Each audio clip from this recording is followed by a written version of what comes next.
Hi పిల్లలు, నా పేరు విప్పర్తి ఎన్విఎస్ఎస్ మూర్తి. నేను తెలుగు ఉపాధ్యాయుడిగా జడ్పీహెచ్ఎస్ గుండుగలను భీమడోలు మండలం ఏలూరు జిల్లాలో పనిచేస్తూ ఉన్నాను. మనం ఇప్పుడు 10వ తరగతి పాఠమైన రాజధర్మం పాఠంలో రాజు ఏ విధమైనటువంటి ధర్మాన్ని పాటించాలి అనేటటువంటి విషయాలని చూడబోతున్నాం. కాబట్టి అందరూ సిద్ధంగా ఉండండి. రాజధర్మం పాఠంలో ఉన్న ముఖ్యాంశాలని ఒకసారి చూద్దామా. 1వ భాగంలో చదవండి, ఆలోచించి చెప్పండి, పాఠ్యాంశ ఉద్దేశం, కవి పరిచయం, పాఠ్యాంశ నేపథ్యం, ప్రక్రియ, 1 నుండి 6 పద్యాల వరకు చూస్తాం. అభ్యసన లక్ష్యాలను మనం చూద్దాం. పాఠ్యాంశ నేపథ్యం, కవి పరిచయం, ఉద్దేశ్యాన్ని తెలుసుకుంటారు. ప్రబంధ ప్రక్రియను తెలుసుకుంటారు. ఉద్యోగిని బట్టి స్థాయిని పెంచుతూ తగిన విధులు కేటాయించాలని గ్రహిస్తారు.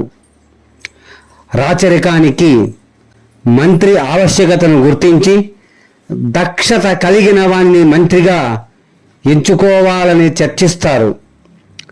రాజ్యపాలన ఎలా ఉండాలో వివరిస్తారు. తాను నాయకుడు అయితే ఎలా ప్రవర్తించాలో అలా ఆచరిస్తారు. చదవండి, ఆలోచించి చెప్పండిలో ఉన్నటువంటి పద్యం, ఆ పద్యం క్రింద ఉన్నటువంటి ప్రశ్నలకు సమాధానాలని తెలుసుకుందాం. బుద్ధిమంతుండు సాధించు బుద్ధి చేత, బాహుబలుండు జయించు దౌర్బలము చేత, యోగ్యుడైన నరేశుడు యుక్తి చేత, కార్యసిద్ధిని చెందును కౌరవేశ. కృత్యం 1. బుద్ధిబలం గొప్పదా, భుజబలం గొప్పదా? ఆ బుద్ధిబలం, ఆ భుజబలం, ఈ పై 2, ఈ ఏదీ కాదు. మీరు ఆలోచించండి. ఆ బుద్ధిబలం. యోగ్యుడైన రాజు ఎలా పనులు చక్కబెడతాడు? ఆ బుద్ధిబలం చేత, ఆ భుజబలం చేత, ఈ యుక్తి చేత, ఈ ఏది కాదు. బాలలు, ఈ ప్రశ్నకి సమాధానం ఆలోచించండి. ఈ యుక్తి చేత. అనుకున్న పనిని సాధించాలంటే ఎలా ప్రయత్నించాలి? ఆ బుద్ధిబలం చేత, ఆ భుజబలం చేత, ఈ యుక్తి చేత, ఈ పైవన్నీ. పిల్లలు, ఈ ప్రశ్నకు సమాధానాన్ని చర్చించండి. ఈ పైవన్నీ. రాజధర్మ పాఠ్యాంశ ఉద్దేశాన్ని తెలుసుకుందాం. గొప్ప నాయకులుగా ఎదగడానికి అవసరమైన లక్షణాలు, సామర్థ్యాలను తెలుపుతూ విద్యార్థులలో నాయకత్వ లక్షణాలను పెంపొందింపజేయడం ఈ పాఠం ఉద్దేశం. మరో కృత్యం చూద్దాం. గొప్ప నాయకులుగా ఎదగాలంటే వేటిని కలిగి ఉండాలి? ఆ చెడు లక్షణాలు, ఆ నాయకత్వ లక్షణాలు, ఈ అనైతిక లక్షణాలు, ఈ ఏదీ కాదు. సమాధానాన్ని చూడండి. ఆ నాయకత్వ లక్షణాలు. 2వ ప్రశ్న. నాయకత్వ లక్షణాలు దేనిని తెలుపుతాయి? ఆ విద్యార్థులలో సామర్థ్యాలను, ఆ విద్యార్థులలో ప్రవర్తనను, ఈ విద్యార్థులలో నైతిక నియమాలను, ఈ పైవన్నీ. బాలలు, ఈ ప్రశ్నకు సమాధానం ఆలోచించండి. ఈ ప్రశ్నకు సమాధానం ఈ పైవన్నీ. రాజధర్మ పాఠ కవి పరిచయం చూద్దాము. శ్రీకృష్ణదేవరాయలు 16వ శతాబ్దికి చెందినవాడు. విజయనగర సామ్రాజ్యాన్ని పాలించిన తుళువంశ ప్రభువు. సంస్కృత, ఆంధ్ర, కన్నడ భాషల్లో పండితుడు. సంస్కృత భాషలో మదాలస చరిత్ర, సత్యవధూ పరిణయం, జ్ఞానచింతామణి, రసమంజరి మొదలైన మధుర కావ్యాలు రచించాడు. అష్టదిగ్గజ కవి పండితులను పోషించడంతో పాటు తెలుగులో ఆముక్తమాల్యద ప్రబంధాన్ని రచించాడు. సాహితీ సమరాంగణ సార్వభౌముడు, మూడు రాయలగండడు, ఆంధ్రభోజుడు ఆయన బిరుదులు. రాయలవారి రచనల్లో సామాన్య జనుల జీవితాలలో కనబడే చిన్న చిన్న సంగతులే అద్భుత రసాత్మక ఆవిష్కరణలవుతాయి. రాయలు తన చిన్నతనంలో సామాన్య ప్రజల మధ్య తిరుగుతూ వారి జీవితాలను సూక్ష్మంగా పరిశీలించి ఉండడం వల్ల సహజ సుందర వర్ణనలు వారి రచనల్లో కానవస్తాయి అని ప్రతీతి. ఈ పాఠ్యభాగం ఆముక్తమాల్యదలోని చతుర్థాశ్వాసం నుండి గ్రహించబడింది. కృత్యం 3. రాజధర్మం పాఠ్యాంశ రచయిత ఎవరు?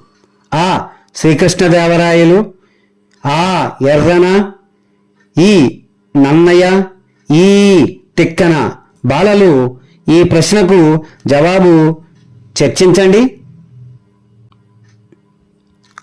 ఆ. శ్రీకృష్ణదేవరాయలు. రెండవ ప్రశ్న, ఈ కింది వాటిలో శ్రీకృష్ణదేవరాయల రచనను గుర్తించండి. ఆ. విమల, ఆ. కష్టమల, ఈ. ఆముక్తమాల్యద, ఈ. పైవన్నీ. మీరు చెప్పండి. ఈ. ఆముక్తమాల్యద. మరో ప్రశ్న చూద్దాం. శ్రీకృష్ణదేవరాయల బిరుదులను గుర్తించండి. ఆ. సార్వభౌముడు, ఆ. మూడు రాయలగండడు, ఈ. ఆంధ్రభోజుడు, ఈ. పైవన్నీ. మీరు పరిశీలిస్తారా ఒక్కసారి ఈ ప్రశ్నని? మీరు చెప్తారా సమాధానం? ఈ. పైవన్నీ. ఇంకో ప్రశ్న చూద్దాం. రాజధర్మం పాఠ్యభాగం ఆముక్తమాల్యదలోని ఏ ఆశ్వాసం నుండి గ్రహించబడింది? ఆ. ద్వితీయాశ్వాసం, ఆ. చతుర్థాశ్వాసం, ఈ. తృతీయాశ్వాసం, ఈ. సప్తమాశ్వాసం. దీనికి జవాబు మీరు చెప్పండి. ఆ. చతుర్థాశ్వాసం. ఇంకో ప్రశ్న చూద్దాం. రాజధర్మం పాఠ్యభాగం ఏ ప్రక్రియలో ఉంది? ఆ. ప్రబంధం, ఆ. కవిత, ఈ. గేయం, ఈ. కథ. మీరు ఆలోచించండి. ఆ. ప్రబంధం. రాజధర్మ పాఠ్యాంశ నేపథ్యం చూద్దాం. యమునాచార్యుడు తన శాస్త్ర పాండిత్యంతో పాండ్యరాజును జయించి అర్ధరాజ్యం గెలుచుకున్నాడు. పరిపాలన చేస్తున్నాడు. క్షాత్రధర్మంతో యుద్ధాలు, యజ్ఞాలు, దాన ధర్మాలు చేశాడు. గురు అయిన శ్రీరామమిశ్రుని ఉపదేశంతో రాజ్యాన్ని కుమారునికి అప్పగించి రాజధర్మాలను బోధించే సందర్భంలోనిది ఈ పాఠం. ఇంకొక కృత్యం చూద్దాం. పాండ్యరాజును జయించినది ఎవరు? ఆ. యమునాచార్యుడు, ఆ. కృష్ణదేవరాయలు, ఈ. అయ్యలరాయలు, ఈ. కథ. ఈ ప్రశ్న సమాధానం చూడండి. ఆ. యమునాచార్యుడు. యమునాచార్యుడు రాజ్యాన్ని ఎవరికి అప్పగించాడు? ఆ. తండ్రికి, ఆ. సోదరునికి, ఈ. కుమారునికి, ఈ. తల్లికి. పిల్లలు ఈ ప్రశ్నకు సమాధానం ఆలోచించండి. ఈ. కుమారునికి. ఈ పాఠ్యాంశ ప్రక్రియ చూద్దాం. ప్రకృష్టమైన గొప్పవైన బంధం కలది ప్రబంధం. పురాణ ఇతిహాసాల నుండి ఒక చిన్న కథను గ్రహించి కవులు మహత్తరమైన కల్పనతో 18 రకాల వర్ణనలతో స్వతంత్ర కావ్యం అన్నట్టుగా రచించడం ప్రబంధం. మరో కృత్యం చూద్దాం. ప్రకృష్టమైన బంధం కలది ఏది? ఆ. ప్రబంధం, ఆ. కథ, ఈ. కావ్యం, ఈ. గేయం. పిల్లలు ఈ ప్రశ్నకు సమాధానం చెప్పండి. ఆ ప్రబంధం. మరో కృత్యం చూద్దామా? ప్రబంధంలో ఉన్న వర్ణనలు ఎన్ని? ఆ 20, ఆ 18, ఈ 16, ఈ 28. సమాధానం ఏమిటో చూడండి. ఆ 18. ఇప్పుడు రాజధర్మం పాఠంలోని పద్యాలు, వాటి భావాలు తెలుసుకుందాం. మీరందరూ సిద్ధంగా ఉండండి. ఏ పట్టున విసువక రక్షాపరుడవు కమ్ము ప్రజల చక్కి విపన్నుల్కు పెట్టిన విని తీర్పుము కాపురుషుల మీద నిడకు కార్యభరంబుల్. పద్యం విన్నారు కదా? ఈ పద్యానికి భావం చూద్దాం. కుమారా, పాలకుడు తాను ఎటువంటి కష్టాల్లో ఉన్నా విసుక్కోకుండా ప్రజలను కాపాడాలి.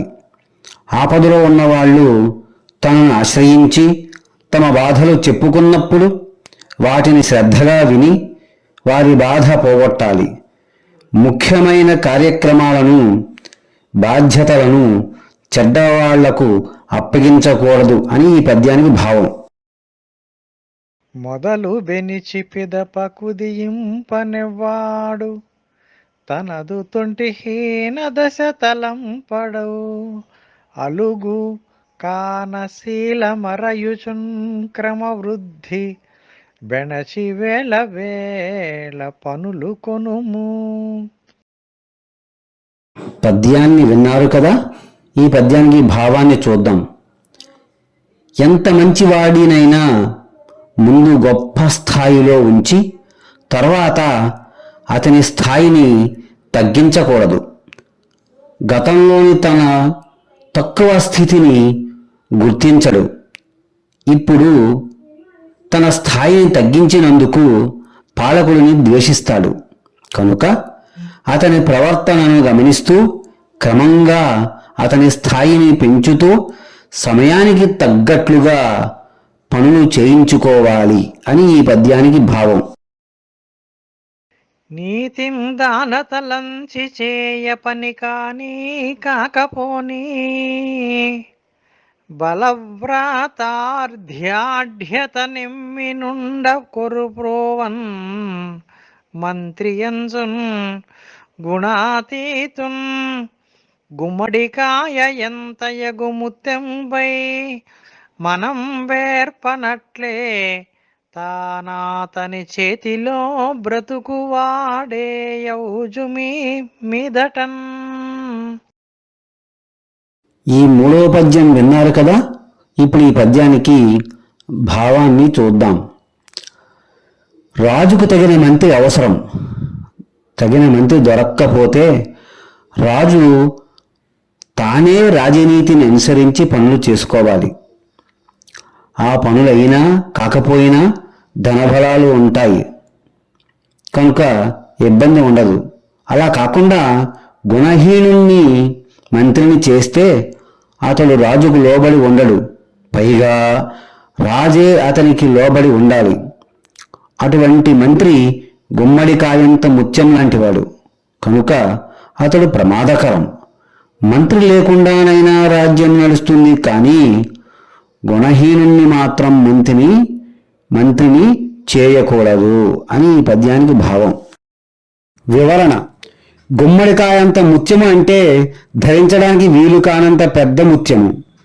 గుమ్మడికాయంత ముత్యాన్ని ధరించినవాడు దాన్ని మోయలేక ఎలా బాధపడతాడో, గుణహీనుణ్ణి మంత్రిగా చేస్తే రాజు కూడా అలా బాధపడతాడని భావన. ధన ముఖ్యము కేవలమే పనికిన్గాదాస్థగలిగి పలువురు ప్రభువుల్ పనిసేయక తద్వశ్యంబునకు నలోభానృశంస్యముల్ ఋతము చెలుల్. నాలుగో పద్యం చక్కగా విన్నారు కదా? ఆ పద్యానికి భావం చూద్దాం. ఏ పనైనా కేవలం ధనంతోనే సాధ్యం కాదు. అధికారుల సహాయం కూడా ఉండాలి. వాళ్ళు ఆసక్తిగా పనిచేయడానికి తగిన వేతనం ఇవ్వాలి. వాళ్ళ పట్ల పిసినారితనం, క్రూరత్వం ఉండకూడదు. సత్ప్రవర్తన, నిబద్ధత కలిగి ఉండాలి. మిత్రత్వం కలిగి ఉండాలి అని ఆ పద్యానికి భావం. మొదలనయొరుదల కానిన్ చదరంగా నాడకాత్మ చింతింపు పదిగా మృషయేని మరివిడు ముదస్తుగా కాకయుండ నొక్క మతమునన్. పద్యం విన్నారు కదా, ఈ పద్యానికి భావం చూద్దాం. కొందరు సన్నిహితులు కూడా ఎప్పుడూ చాడీలు చెబుతుంటారు. వాళ్ళను వెంటనే బెదిరించి తిట్టి దూరం చేసుకోవద్దు. వాళ్ళ మాటలు నిజమో కాదో బాగా పరీక్షించాలి. అబద్ధమే చెబుతున్నారని తేలిన వెంటనే ఉద్యోగం నుంచి తొలగించకూడదు. ప్రమాదం లేని చోట వాళ్ళను నియమించాలి. వారిని ఒక కంట కనిపెడుతూ ఉండాలి అని ఈ పద్యానికి భావం. దేశ వైశాల్యమర్థ సిద్ధికి మూలము ఇలయొకింతైన గుంట కాల్వలు రచించి నయము పేదకు నలిన్ కోరునను నొసంగి ప్రబల చేసిన నర్థ ధర్మములు పెరుగు. 6వ పద్యం విన్నారు కదా, ఈ పద్యానికి భావం చూద్దాం. దేశాన్ని విశాలం చేస్తే ఆదాయం పెరుగుతుంది. ఒకవేళ నేల చిన్నదైతే చెరువులను, కాలువలను తవ్వించాలి. పేదవాడు డబ్బు రూపంలో చెల్లించే పన్నును, పంట రూపంలో చెల్లించే పన్నును తగ్గించాలి. వాళ్ళ ఆర్థిక స్థితిని మెరుగుపరిస్తే ధర్మార్థాలు సిద్ధిస్తాయి అని ఈ పద్యానికి భావం. పాలకుడు తాను కష్టాల్లో ఉన్నా విసుక్కోకుండా ఎవరిని కాపాడాలి? ఆ ప్రజలను, ఆ పండితులను, ఈ భార్యను, ఈ తన సంతానాన్ని. ఒక్కసారి జవాబు ఆలోచించండి పిల్లలు.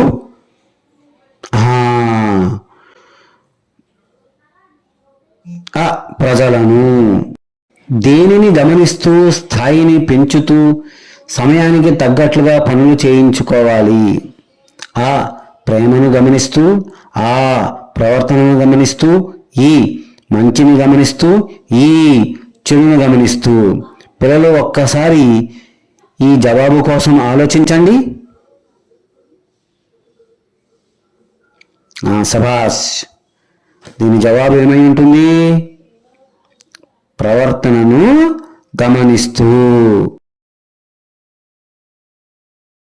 రాజుకు తగిన మంత్రి దొరక్కపోతే ఎలా పాలన చేయాలి? ఆ ప్రజలను సంప్రదించి, ఆ సేవకులను సంప్రదించి, ఈ తానే రాజనీతిని అనుసరించి, ఈ ఏది కాదు. బాలలో ఒక్కసారి ఈ జవాబును ఆలోచించండి.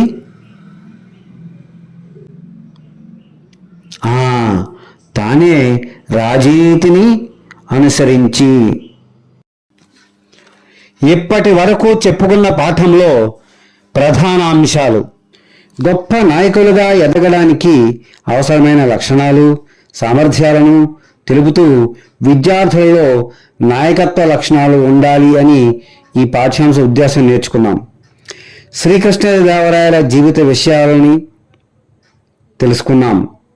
ప్రబంధ ప్రక్రియ అంటే ఏమిటో చర్చించుకున్నాం. పాలకుడు తాను ఎటువంటి కష్టాల్లో ఉన్నా విసుక్కోకుండా ప్రజలను కాపాడాలి అని అనుకున్నాం. ఎంత మంచివాడినైనా ముందు గొప్ప స్థాయిలో ఉంచి తర్వాత అతని స్థాయిని తగ్గించకూడదు.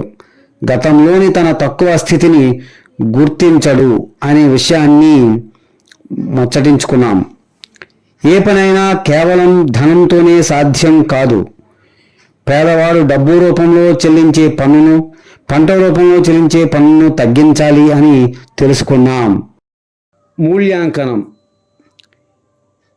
క్రింది ప్రశ్నకు సరైన సమాధానాలు చెప్పండి. 1. రాజు ఎవరిని మంత్రిగా చేస్తే మంచిది? ఆ బలవంతుణ్ణి, ఆ గుణహీనుణ్ణి, ఈ గుణవంతుణ్ణి, ఈ సేనాపతిని. పిల్లలు దీని గురించి ఆలోచించండి. ఈ గుణవంతుణ్ణి. మరో కృత్యం చూద్దాం. దేశాన్ని ఎలా చేస్తే ఆదాయం పెరుగుతుంది?